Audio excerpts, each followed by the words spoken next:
the final decades of the Victorian age, London was a city divided between science and faith, progress and superstition. Amid its fog-shrouded streets, three men of reason and curiosity sought to bridge that divide. Dr. William Wynne Westcott, Samuel Liddell MacGregor Mathers, and Dr. William Robert Woodman, scholars of medicine, language, and law, began to decipher a set of mysterious cipher manuscripts. What they uncovered would give rise to one of the most influential secret societies in modern Western mysticism. The manuscripts, written in a coded mixture of Latin, Hebrew, and esoteric symbols, described an entire initiatory system, one that combined Hermetic philosophy with ritual magic. Believing they had found the lost key to ancient wisdom, Westcott enlisted the help of Mathers and Woodman to bring the order to life. Together, they created a structured hierarchy of initiation, where knowledge was to be earned through discipline, study, and personal transformation. In 1888, the Hermetic Order of the Golden Dawn was formally established in London. Meetings were held in candle-lit temples adorned with Egyptian symbols, colored banners, and sacred geometry. The order drew inspiration from the Kabbalah, alchemy, astrology, and the tarot, seeking to unify all paths of Western esotericism under a single doctrine. Its rituals blended theater and theology, science and mysticism, all in service of what they called the great work, the perfection of the human soul. Membership quickly grew among artists, scholars, and intellectuals who sought enlightenment beyond the confines of church and state. The Golden Dawn's curriculum was unlike anything seen before in England. Initiates studied the tree of life, planetary correspondences, and the symbolic language of color and sound.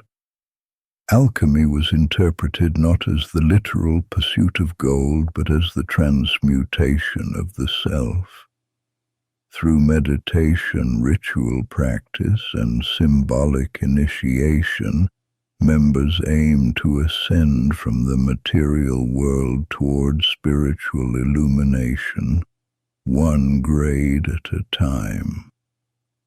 Each initiation marked a passage through the elements, earth, air, fire, and water, representing the purification of body and mind.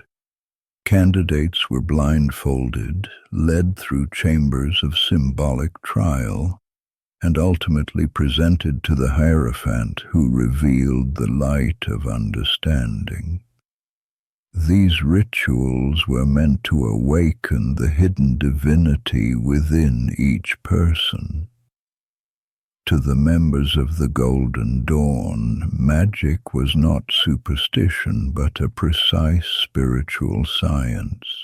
By the mid-1890s, Mathers established a second order, the Rosae Rubeae et Aureae Crucis, or Order of the Red Rose and Golden Cross. Only those who had mastered the outer teachings could enter. Here, the rituals grew deeper in symbolism, incorporating the Enochian system of angelic magic and advanced alchemical philosophy. Mathers, working from Paris, became the spiritual head of a movement that was both intellectual and devotional, a modern fraternity of mystical seekers. Yet ambition and secrecy soon tore the order apart. Disputes over authority erupted between Mathers in Paris and the London adepts, among them poet W.B. Yeats and the controversial figure Aleister Crowley. Accusations of forgery, pride, and misuse of ritual power fractured the brotherhood. By the dawn of the new century, the Golden Dawn had splintered into rival factions, each claiming to hold the true light of initiation. By 1903, the London temple stood nearly empty. Banners faded, altars gathered dust, and silence replaced the sound of ritual. The order that once promised to unite science and spirit had fallen to the same human frailties it sought to transcend. Yet even in decay, its symbols endured and copied, studied, and whispered among later generations of occultists.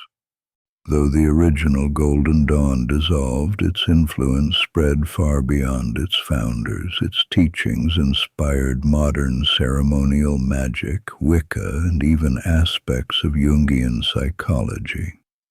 The structure of grades, symbols, and invocations pioneered by the order became the blueprint for nearly every magical society that followed.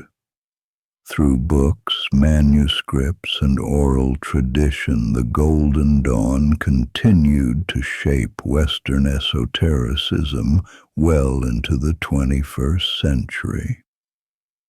The Hermetic Order of the Golden Dawn was more than a secret society. It was a reflection of humanity's enduring search for meaning. Its founders believed that enlightenment was not given, but built, through discipline, study, and personal transformation.